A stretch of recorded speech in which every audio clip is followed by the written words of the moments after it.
Next topic is Lami's theorem. Lami's theorem पहली बात बेटा कंकरेंट फोर्सेस के लिए लगती है, कंकरेंट वेक्टर के लिए लगती है। कंकरेंट वेक्टर वो होते हैं जो एक ही पॉइंट से पास कर रहे हैं। जैसे ये तीन वेक्टर है, वेक्टर ए, वेक्टर बी, एक वेक्टर सी, ये तीनों एक ही पॉइंट से पास कर रहे हैं। तो अब इसके बाद यहाँ पर ए वेक्टर के सामने वाला एंगल मैंने अल्फा ले लिया बेटा, बी वेक्टर के सामने वाला एंगल बीटा ले लिया, सी वेक्टर के सामने वाला एंगल हमने गामा ले लिया। उसके बाद अगर तीनों वेक्टर का सम जीरो हो, मतलब तीनों फोर्सेस का रिजल्टेंट जीरो हो, देन लैमीज थ्योरम क्या कहती है, वेक्टर ए की magnitude by sine of angle between other two vector is equal to vector B magnitude by sine of angle between other two vector is equal to vector C magnitude by sine of angle between other two vector.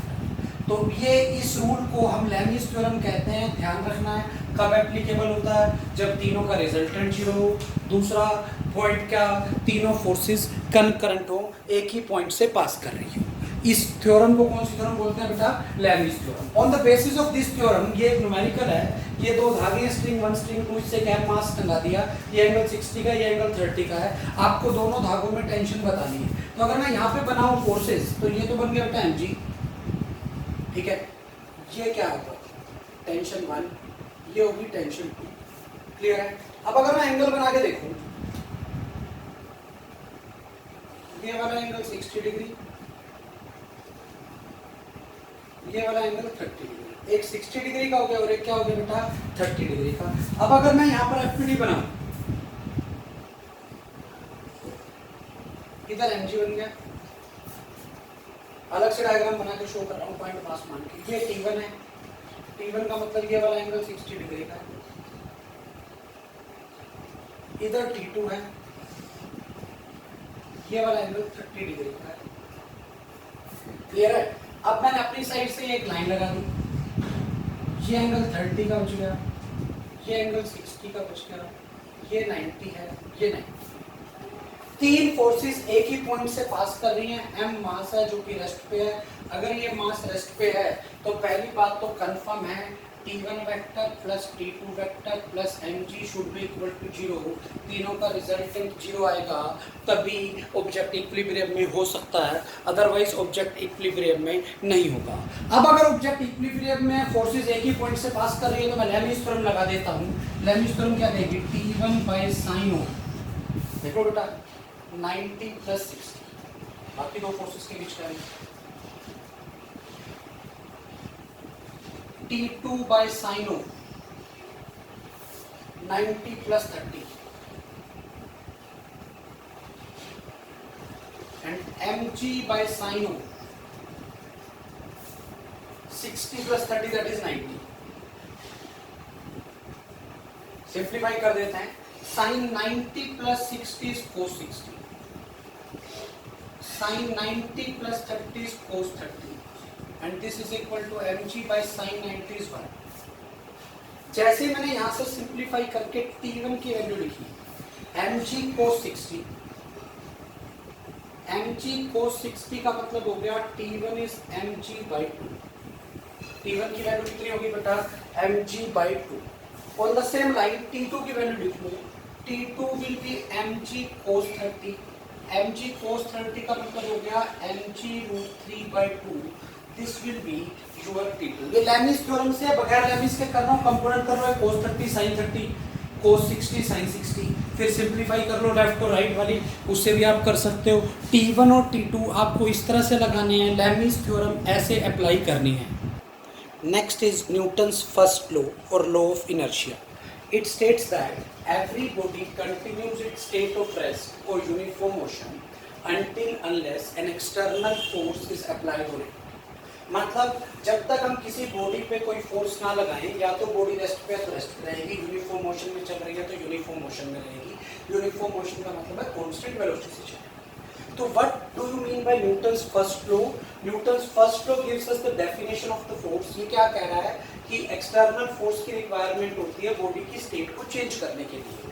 तो what is the definition of force? Force is that push or pull which is used to change the state of the body, either the state of rest or the state of uniform motion. Uniform motion मतलब होता है constant velocity. Newton's first law is also called the law of inertia. Newton's first law is also called the law of inertia. ठीक है, what do you mean by inertia? Inertia is the property of a body by virtue of which it tends to oppose the change in its state of rest और uniform motion और direction of motion. Inertia is determined by mass, greater the mass of the body greater will be the inertia. एक भारी बंदा बैठ जाए और एक हल्का सा बंदा बैठ जाए और आप दोनों को इंस्ट्रक्ट करो कि आपको उठना है, कौन सा इजीली उठ जाएगा? हल्के वाला बंदा इजीली उठ जाएगा क्योंकि उसका मास कम है, उसका इनर्शिया कम है, वो अपनी बॉडी को अपनी स्टेट चेंज करने का अपोज करेगा। ठीक है, inertia is determined by mass. Ratio of inertial mass to the gravitational mass is 1:1। F equal to mg से जो हम निकालते हैं ग्रेविटेशनल मास होता है, inertial mass F equal to ma से जो मास निकालते हैं वो हमारा कौन सा मास होगा बेटा? ग्रेविटेशनल मास होगा। दो अलग अलग टर्म है, एक को फिजिकल बैलेंस से मेजर करते हैं, एक को स्प्रिंग बैलेंस से मेजर करते हैं। आपको ध्यान रखने हैं दोनों की रेशो 1:1 होती है। नाम बेशक अलग अलग हैं बट दोनों मास की रेशो 1:1 है। Next topic is linear momentum. Linear momentum is a vector quantity whose direction is same as that of the velocity. It is the quantity of motion contained in an object. Linear momentum is the quantity of motion contained in an object. Linear momentum is equal to mass into velocity. Linear momentum किसके equal है बेटा? mass into velocity. So kinetic energy हमें पता है scalar quantity होती है, that is half m v square. इसी को मैं लिख सकता हूँ half pv और v की वैल्यू निकालता हूँ p by m, तो p square by 2m। Momentum vector quantity है। ऐसा हो सकता है कि बॉडी की काइनेटिक एनर्जी कांस्टेंट हो बट मोमेंटम वेरिएबल हो। क्यों? क्योंकि क्या होता है, डायरेक्शन चेंज हो रही है स्पीड से। मोमेंटम का फॉर्मूला mv और काइनेटिक एनर्जी की टर्म में यहाँ से गया। काइनेटिक एनर्जी देखो मास भी पॉजिटिव है, v का स्क्वायर है, ये भी पॉजिटिव है, तो काइनेटिक एनर्जी हमेशा ग्रेटर देन और इक्वल टू 0 होगी, कभी नेगेटिव नहीं हो सकती, हमेशा ऐसा। अब अगर एक ऑब्जेक्ट है, एक ऑब्जेक्ट, ये वाला केस होगा, ऑब्जेक्ट की अगर काइनेटिक एनर्जी 0 है तो मोमेंटम भी 0 होगा और मोमेंटम 0 है तो काइनेटिक एनर्जी भी 0 होगी। इसलिए पहला पॉइंट है, an object can not have momentum without having kinetic energy. ठीक है, बट सिस्टम ऑफ पार्टिकल हो, क्या हो? System of particle. अब सिस्टम ऑफ पार्टिकल है तो ऐसा हो सकता है एक पार्टिकल इधर जा रहा हो, एक पार्टिकल इधर जा रहा हो, तो दोनों का मोमेंटम अपोजिट डायरेक्शन में सेम वैल्यू हो तो मोमेंटम तो 0 हो गया बट काइनेटिक एनर्जी 0 नहीं है क्योंकि काइनेटिक एनर्जी स्केलर क्वांटिटी है। For a system of particle momentum में भी 0 इफ काइनेटिक एनर्जी में और मे नॉट भी 0। मोमेंटम अगर 0 है तो काइनेटिक एनर्जी 0 हो भी सकती है और नहीं भी हो सकती। मोमेंटम 0 होने का मतलब ऐसा भी हो सकता है सारे पार्टिकल रेस्ट में तो मोमेंटम 0 इसलिए काइनेटिक एनर्जी भी 0। बट ऐसा भी हो सकता है पार्टिकल चल रहे हो अपोजिट डायरेक्शन में हो तो या कुछ रैंडमली चल रहे हो, सबका net vector sum of the momentum 0 आ जाए बट सब चल रहे हैं तो काइनेटिक एनर्जी 0 नहीं आएगी। अब यहीं से अगर एक कार और एक स्कूटर है, both are moving with the same momentum, अब मोमेंटम सेम है, अगर मोमेंटम सेम है तो kinetic energy inversely proportional to mass, तो जिसका मास कम है उसकी काइनेटिक एनर्जी ज्यादा होगी। कार और स्कूटर में से किसका मास कम होता है बेटा? स्कूटर का, तो स्कूटर की काइनेटिक एनर्जी ज्यादा होगी। इस केस में ये रूल आपको याद रखना। On the same line if a car and scooter are moving with same kinetic energy, same kinetic energy, अब काइनेटिक एनर्जी सेम है तो momentum is direct proportional to root m, तो जिसका मास ज्यादा होगा उसकी काइनेटिक एनर्जी भी ज्यादा होगी, तो कार विल हैव, जिसका मास ज्यादा होगा उसका मोमेंटम भी ज्यादा होगा, that's why car will have more momentum. अगला पॉइंट, अगर मैं काइनेटिक एनर्जी और स्पीड में ग्राफ बनाऊं, formula half m v square, एक वेरिएबल की पावर 2 है, एक वेरिएबल की पावर 1 है, तो ग्राफ पैराबोला होगा, तो हमने पैराबोला बना दिया। बिल्कुल सेम लाइन पे काइनेटिक एनर्जी और मोमेंटम में ग्राफ बनाऊं, p स्क्वायर और एक है, एक की पावर 2 है, एक की पावर 1 है, 1 और 2, फिर ग्राफ पैराबोला होगा, मास कांस्टेंट होगा। काइनेटिक एनर्जी p और v में ग्राफ, p का फॉर्मूला mv, p और v दोनों की पावर 1 है तो ग्राफ स्ट्रेट लाइन होगा। ऑन द सेम लाइन ये वाला ग्राफ मैंने यहाँ पर बना दिया। This is all about linear momentum. Linear momentum के बारे में इतना आपको पता होना चाहिए। अगला क्वेश्चन है, find the percentage change in kinetic energy of the object if the momentum of the object is increased by 2%। तो बेटा आपको कैसे करना है इस क्वेश्चन को? काइनेटिक एनर्जी का फॉर्मूला होता है p स्क्वायर बाय 2m। हम एरर में ये कर चुके हैं। एरर अगर एरर एनालिसिस लगाऊं तो ये आ गया delta ek by ek is equal to 2 delta p by p। ये फॉर्मूला होता है अप टू 7-8% तक। Otherwise percentage change in kinetic energy का मतलब होता है final kinetic energy minus initial kinetic energy by initial kinetic energy into 100%। ठीक है, तो जब ये पावर 2 वाला फंडा आ जाए, जब भी पावर 2 का कंसेप्ट तो हम एरर एनालिसिस में भी कर चुके हैं। 2% पे इसका डबल 4 हो जाता है, 4 पे डबल 8 हो जाता है, 5 पे डबल 10 हो जाता है, यहाँ से डबल वाला कंसेप्ट आ गया।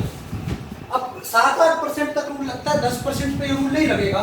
अब शॉर्टकट लगाना है। शॉर्टकट क्या कहता है, पावर 2 में 10 का डबल 20, 10 का डबल 20, पहले वाले नंबर का स्क्वायर, 1 का स्क्वायर 1, 20 और 1 21 हो गया। 20 का डबल 40, 2 का स्क्वायर 4, ये 44 हो गया। 30 का डबल 60, 3 का स्क्वायर 9, ये 69 हो गया। 40 का डबल 80, 4 का स्क्वायर 16, ये 96 हो गया। 50 का डबल 100, 5 का स्क्वायर 25, 125 हो गया। 60 का डबल 120, 6 का स्क्वायर 36, 120 और 36 156 हो गया। 70 का डबल 140, 7 का स्क्वायर 49, 189 हो गया। 100 का डबल 200 और 10 का स्क्वायर 100, ये 300% हो गया। ये पावर 2 वाले केस में है। अभी मैंने प्लस किया था, प्लस तब करते हैं जब इंक्रीज हो रहा हो। अगर इंक्रीज की जगह डिक्रीज हो रहा होता तो 20 का डबल 40 माइनस 2 का स्क्वायर 4, डिक्रीज हो रहा होता तो 36 आता। इसमें 40 का डबल 80, 4 का स्क्वायर 16, इसमें 64 आता। माइनस करते हैं जब डिक्रीज हो रहा हो, और इंक्रीज वाले में क्या करते हैं, प्लस करते हैं। समझ आ रही है मैं क्या कह रहा हूं? तो इस तरह से आपको ये ध्यान रखना है। पावर 2 वाले केस में मोमेंटम पे बेस इस टाइप के क्वेश्चन बनेंगे। एरर वाले कंसेप्ट का मैंने यहाँ पर यूज किया है। Next is Newton second law. Newton second law states that the rate of change of linear momentum is equal to the external force applied on the object. Object का जो linear momentum change हुआ, अब momentum change कौन कर सकता है, velocity change कौन कर सकता है, कोई फोर्स कर सकती है। तो फोर्स की वजह से मोमेंटम चेंज हुआ, तो rate of change of linear momentum is equal to the external force applied on the object. तो external force is equal to P by dt of mv। P को होता है mv, तो यह होता है m dv by dt plus v dm by dt।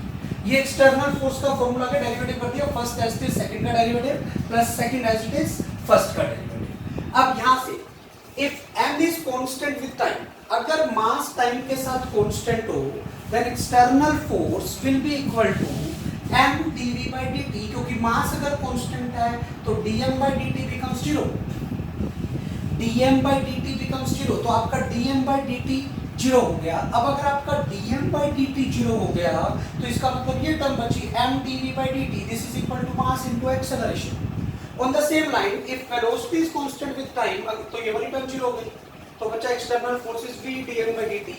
तो ये आ गई वेरिएबल मास प्रॉब्लम। अब बेटा क्लियर है यहाँ। अब यहाँ से external force is equal to m dv by dt plus v dm by dt, ये जनरल फॉर्मूला आ गया। एवरेज फोर्स का जो अगर फॉर्मूला लिखूं, एवरेज फोर्स क्या होती है, change in momentum by time, that is delta p by delta t, p final minus p initial by time. अब यहां से कुछ इंपॉर्टेंट पॉइंट्स हैं रिगार्डिंग न्यूटन सेकंड लॉ जो आपको पता होना चाहिए। पहला पॉइंट तो ये कि Newton second law is also called the real law of motion. Newton second law is also called the real law of motion because we can derive Newton's first law and Newton's third law from the Newton's second law. Second point is Newton's second law gives us the magnitude and the direction of the force. Newton's second law gives us the magnitude and the direction of the force.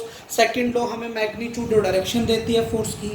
अब force क्या है? Force is a vector quantity whose direction is same as that of change in momentum or same as the acceleration. Clear है बेटा? उसके बाद अगला point, momentum time graph का slope, slope का मतलब है dp by dt, that will give us the external force. Slope of momentum time graph gives us the external force. On the same line, area of force time graph, area of force time graph का मतलब क्या हो गया, integration of f dt, which can be written as integration of dp by dt of dt।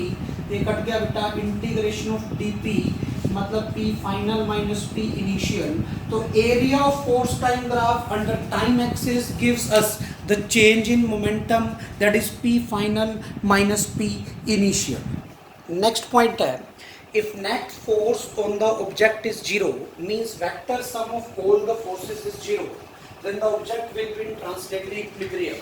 and in this case the object may be either at rest or moving with a constant velocity.